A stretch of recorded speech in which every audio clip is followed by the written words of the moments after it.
Welcome to College for the Culture, a place for us to learn and thrive. It's your girl, Rachel, and I'm back again with another episode. Happy New Year, everyone. Can't believe we made it to 2021. Never thought 2020 will end. Thank God. I hope you all are doing well, and we're really deep in January now, and I hope this month is going well for you.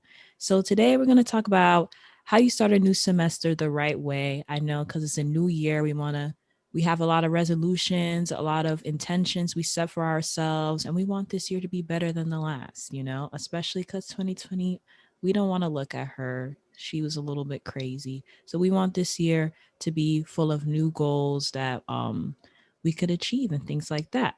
And we're all starting school this month, whether you already started, you're about to start. We all want to do well, obviously. And we also want to take care of ourselves. We don't want to throw that away. So, to give some great advice on that, I have the amazing Diana Kennedy with me. She's a student at Hunter College in New York City. So, yes, thank you so much for joining me, Diana. How are you doing? I'm doing well. Thank you so much for having me, Rachel. Okay, girl, I'm so excited. Okay. So first off, let's start with the questions. I wanted to ask like quickly what year you are and what you study so people have a little context. Sure. So I'm a junior right now, and my major is women and gender studies. Okay, wow. She studied the important stuff, y'all. Okay.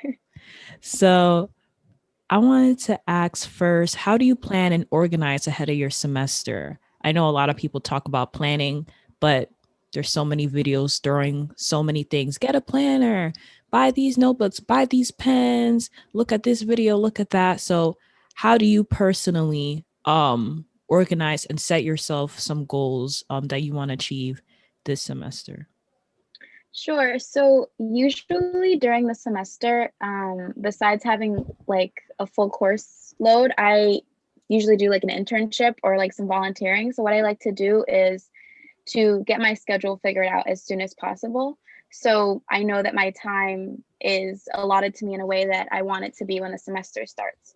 So that's one thing that I always really focus on is really organizing my schedule well so I don't feel overwhelmed and so that I also have time to do work that I like to do and to focus on things that are important to me. And another thing that I really like to do is to look at the way that my courses are situated in CUNY first and decide when I need to buy textbooks. So that's one thing that I really think about ahead of time because I've had experiences in the past where a professor will expect you to have a textbook on the first day. And if you don't have it, then you miss some assignments. So that's something I really focus on. Yes, that's really true. I be forgetting that. I'm like, you're gonna get the textbook when I get the textbook. That's definitely true. Scheduling, um, and planning ahead. CUNY first, by the way, for those that don't know what that is, that's like for all the CUNY schools. That's the database where we enroll for our classes, where we know where our schedule is for school, where we pay for our tuition, all that stuff. So for those who don't know, that's what CUNY first is. Um, yes. Next question. So do you have a planner and how do you use it? Is it actually worth it? Because I know a lot of people sell planners and a lot of people have planners and some people are into it, some people are not. Is that something you do? And if it's not, then what is one like a sort of notebook or even like a note app that you use to organize yourself every day in the school year? So I do have a planner. I get a new one every year, and I find it to be really helpful because it sort of gives me a visual for what I have coming up during the week. So I know like what days have a lot of deadlines, for example, what days I need to focus on studying for something. And I also like to use Google Calendar, like in addition to a planner, because it just gives me like an extra notification just in case I forget to look through my planner that day. That's definitely true. And it's free, y'all. If you have a Google account, you can get Google Calendar. That's really good. I have a planner as well. I write, okay, I have to do this assignment. This is my sister's birthday. This is my dad's birthday, things Mhm. like that. So, I guess following along that, you already talked about Google Calendar, but a lot of people are into technology. Is there any apps that you have that you like to use? So I'm like not a very tech savvy person, but the one app that I do use a lot is the Notes app on my iPhone.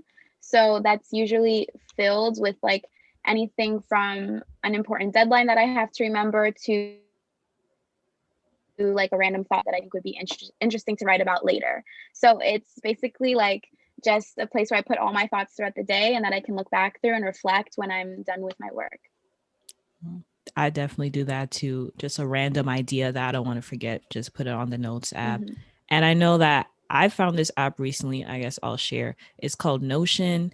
A lot of some YouTubers may talk about it, but it's a place where you could like organize your notes and like a exam schedule for yourself to be able to like keep track of all your notes and stuff, because I'm trying to like not use paper notebooks. It's not helpful for me anymore. I'm not in middle school. I have to move on. So um that's what I've been using. If it's free, it's a free app on your computer and on your phone, and everything syncs together.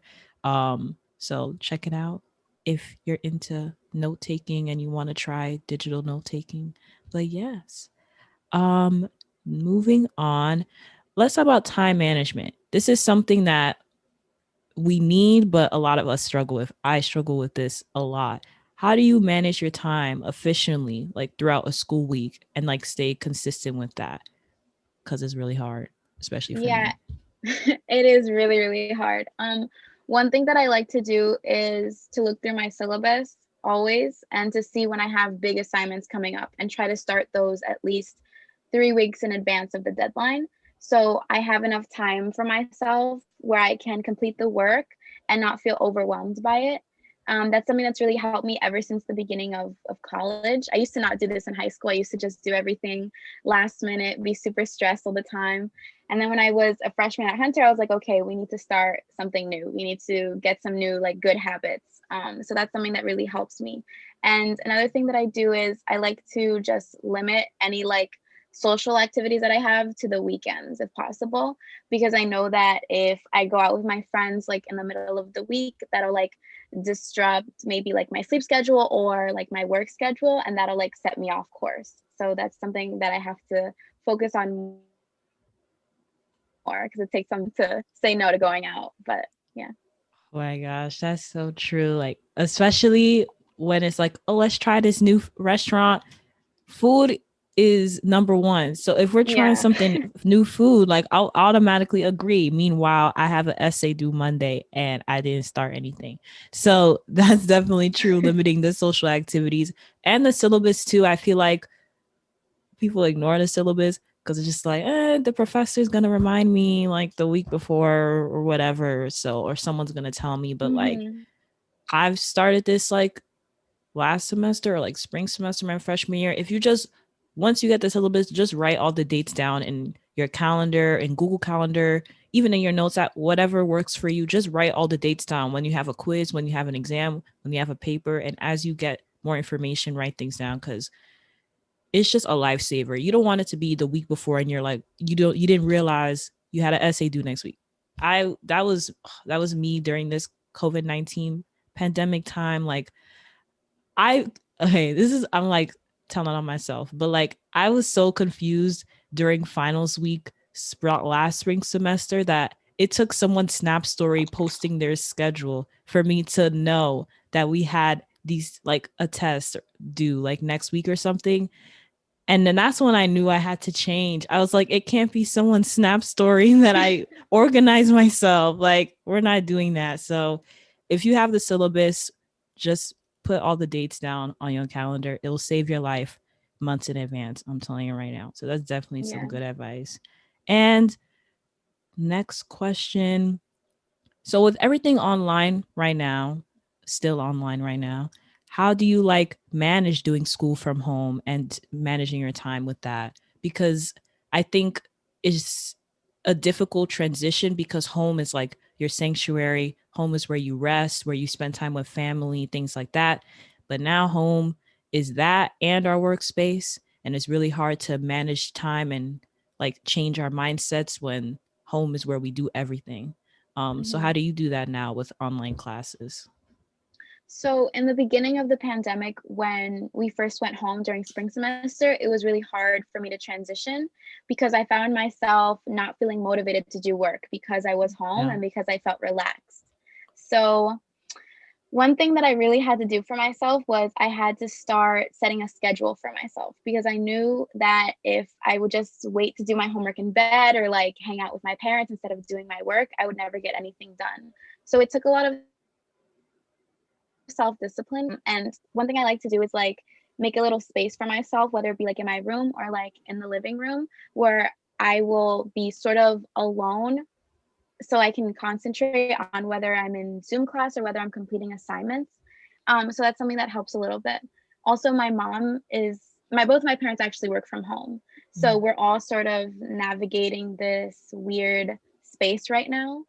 Yeah. So I guess them also having to deal with it helps me a little bit. Wow. That's it. Wow, that's great. Definitely the making your a space at home, which could be hard because this space I'm in right now, everyone's at work, everyone's at school, so I'm alone right now. But when everybody's back in the night, everyone wants to come on here. I have my essay due. Well, I have to do my business work. I have to do this. So it could get a little complicated when you have a lot of people in the house. But even if you could buy like a little like table desk thing, a portable desk, so you could just put on your bed and pretend that's your desk for like an hour. Even doing that could make a difference. Just I when we started online school, I thought my bed will just work for my bed, and it does not. I slept in every class, so that's definitely not it. Um, but yeah, I don't like. I have another question that I just thought of. Like, I know with everything being online and we're spending hours and hours on Zoom, and then we have to do our work. Like, sleep is also kind of gets out of the equation. I know for me, my sleep schedule is a little bit chaotic. It's a little bit messed up. Like I slept last night. I slept like after 4 last night, which is really bad. And that's my breaking point. But I was like, girl, I could look at some tweets a little bit before I sleep. That could be my little bedtime story when it shouldn't be. So as a student, like how do you navigate your sleep schedule with when you have distractions or when you have a lot of essays due, exams due, like how do you make sure you have like a good night's sleep so you could be productive the next day? So that's also something that takes a lot of discipline on my part because I am the type to just go to bed at reckless hours and then wonder why the next day I don't get anything done. So that's something that during the beginning of the pandemic, I sort of like let fall to the wayside a little bit. Like I didn't pay so much attention to my sleep schedule, but now I've gotten into the habit of waking up really early so that I'm tired by the time it's time to go to bed. So Mm. that's something that's helped me is just like setting really early alarms. So I get up and I like have a good part of my day that I have dedicated to work. And then by the time it's like 10 p.m., I'm really tired. So there's no like problem of me going to sleep really late. But that takes like so much effort. Yeah, Yeah. that's the thing. Everyone would tell me, girl, just try and wake up at 9, try to wake up at 8. I don't like doing that. It's hard, but it works. It actually does work. So definitely. And also I would also say, because I was telling my sister this last night, I was like, you just need to put the phone down. Like put the phone down. When you know you need to sleep, put the phone down, turn off the laptop. And it's really easy to feel like, oh, I gotta do all my work today. Like by today, by force. Everything needs to be done. I can't sleep until it's done. But listen, your mental health, your physical health is way more important than an assignment. If you have to ask for an extension, ask for an Mhm. extension.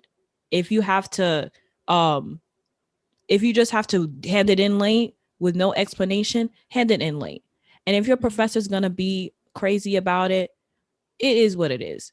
Because at the end of the day, you need to be healthy the next day to even show up to class, to even turn on your computer. You need to be of good health. So telling I'm trying to work on this too, but telling yourself like, listen, this sleep needs to happen. So this work is not going to be done and it's fine. And even and phones also are a distraction. So just Mhm. turn on my phone. Because my sister would be like, oh well, I I just can't sleep, I just can't do it. Like my phone is here and I just can't, I just have to stop watching I have to watch the videos. And I'm like, your videos are going to be there tomorrow.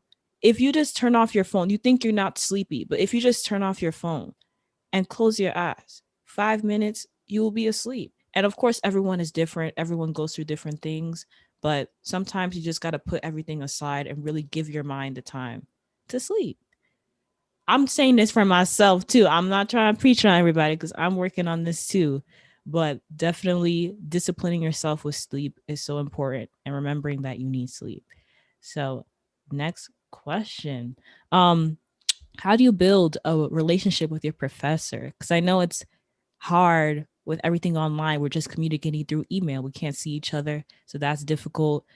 It's even awkward. I don't know. I know all professors are like, oh, here's my office hours, or just email me. But I'm like, I don't want to be looking dumb out here. I don't want to, I don't want to be asking stupid questions. So I'll just go on Khan Academy and figure this out. But how do you build like a relationship with them? So definitely, like you said, because we're online, it's a little bit different now. So it's a little bit more difficult. But one thing that I find will really make you stand out in a class, whether you're able to do this in the way your class is structured, is to participate. So if you have your camera Participating. off, always try to be a little bit vocal. Yeah. And like make sure the professor knows that you're understanding the material that they're talking about, and also that they know that you're there, like engaged in the conversation. Mm, Another thing that I find to be really helpful for me is to go to office hours, even though like it's through Zoom and like it can be a little bit weird. I think professors really do appreciate that. So that's one thing I always remember to do so that I build like a rapport with my professor. So they know that when they're grading my papers, it's not just my paper they're looking at, like they know me. So mm. yeah. Ooh, that's a good point. Even the participating, and it's really hard. No one wants to participate through Zoom, and I am Mm-hmm. no one. No one is me. I don't like to participate in Zoom. Like I just don't like it. I don't like showing my camera. My profile picture, I think is enough for attendance. My cute profile picture, that's it. It's really awkward, and I know people are not into it, but even just pacing yourself, like, all right, I'm gonna try to answer one question today in class. And once you start asking one question, you're like, oh, that wasn't that bad. And then you continue, maybe I'll answer two questions. Before you know it, you're talking half of the class, and your teacher's like, hey, you're my best student. But it's definitely like pacing yourself. And even if you get things wrong, like remembering that you are a student and you're learning, and it's okay. Like you're in class to learn, you're not in class to show how smart you are. Like we're everybody there is learning. Even the people that think they're all smart, I got all A's, acting like, yeah, I got everything going on, they're learning too. And they even slip up too. So definitely giving yourself grace with the participating, because I'm very awkward with that. So I know it's really difficult, especially with Zoom. But yes, okay. Reaching the final stretch. How do you implement self care during a busy semester at school? Like, this is one of my favorite words. Self care is really Mm-hmm. important. It's something, especially as Black and Brown people, we have to instill into our lives um, on a daily basis. And I know it's really difficult with school because you, especially if you're Black and Brown and you really want to do your best, you really are, you feel like I need to produce. I just need to get everything done. I gotta get all the A's. I gotta make sure everything's organized. Um, you know, to show the white man wrong, or to just show up for yourself, show up for your family. Whether they've all been to college or they none of them have, just showing up for somebody or yourself. And because we live in a world that doesn't want us to even be in college in the first place. So but it's important to take care of yourself. So how do you um instill self-care throughout like a busy semester, especially like online and everything? So I think there's a lot of things that I do, but the main thing is paying attention to the way that I feel. So I feel like a lot of people get into the habit of ignoring when they feel overwhelmed, of ignoring when they feel anxious, and then it just builds up and it becomes worse and worse as the semester progresses. So one thing I like to do is when I notice that I'm feeling very overwhelmed with my workload, to take a step back and to focus on myself and focus on my mental health so that I'm able to continue, because it can be so easy to burn out, especially in online school when it seems like everything is like piled on top of each other. Yeah. Um, And another thing that I really like to do is to set boundaries. So if you feel that, for example, I'm a part of 3 different student organizations, and on top of that, I'm doing a research program and school. So Wow. what I like to do is I let people know that these times of the day, like I'm busy and I need to do this for myself, and I can't go to a meeting during that time, or I Mm. can't do this during that time because that's my own time and I don't want to compromise it. So that's one thing that I think is really helpful for me. Yeah, yeah, that's definitely facts. Even especially the setting boundaries. Because if you're, I also am involved in a lot of clubs Mhm, and with school and everything. It's like you what if someone even asks like for a meeting, I just want to, and I know I have a free time here. I'm like, oh, okay, fine, I have this free. But then it's like, what time do you have for yourself? mhm. Like the person isn't gonna cry if you can't meet with them. You could always meet with them tomorrow or even next week or even next month, as long as you are comfortable with that. Just putting yourself first, super important. That's definitely true. Very hard though, but definitely something to work on. And yes, so those are all my questions. Thank you so much for talking with me today, Diana. Oh, I did want to say, what is actually one thing like you want people to take away from all this about having a great new semester? If anything, I think the part about self-care, for me personally, I feel is the most important part. Because whether you have everything else going right, like you have a perfect planner, you have a good schedule, if you're not taking care of yourself, you're not going to be able to do anything the way that you want to. So I think that that's really important. Also, the part that you said about sleep, about really focusing on if you can't get it done by like 12 a.m., you're not going to get it done. Just go to sleep and really like make sure you're healthy the next day so you can even go to class. So Yeah. that was really important. Wow. That's a word. That's a gem right there. I'm going to even end it at that. Thank you so much for answering my questions, for being here, Diana. I really appreciate you for taking the time. Where can the people find you and support any work that you do? Sure. So I'm a part of different student organizations, like I said before. With Rachel, I'm a part of the BSU of CUNY. So you can follow us Yeah. at BSU of CUNY on Instagram. Yeah. So I'm also part of CUNY for Abolition and Safety. So for that group, you can follow us at CUNY for Abolition on Instagram. And I believe our Twitter handle is also the same. So yeah, as of right now, those are all the things I have to plug. But thank you so much for having me, Rachel. This was really great.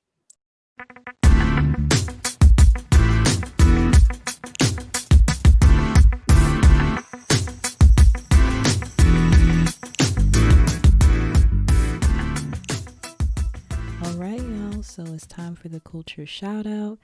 This one goes to CUNY for Abolition and Safety. I really like them so much. Like they are doing such important work right now. So they are a multicultural student group that focuses on supporting efforts to divest from prisons and from policing and redirecting those funds to ensuring Black safety and well-being on CUNY campuses. So they post a lot of great informative content. They have such informative and like really cool events. And they're just doing great work to fight for abolition and safety in CUNY, especially if you're a BIPOC student, which I am. So I really appreciate it.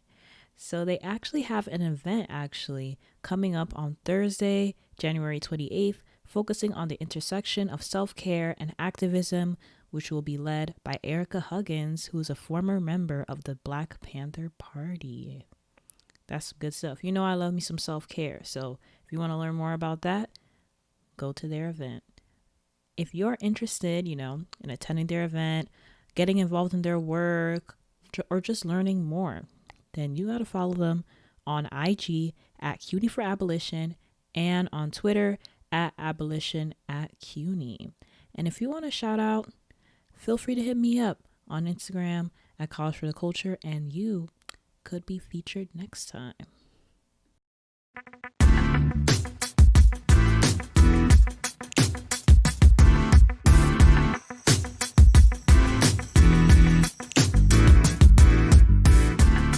Thank y'all so so much for tuning into this episode. If you liked what you heard, subscribe and follow the podcast and give us a 5-star rating and review.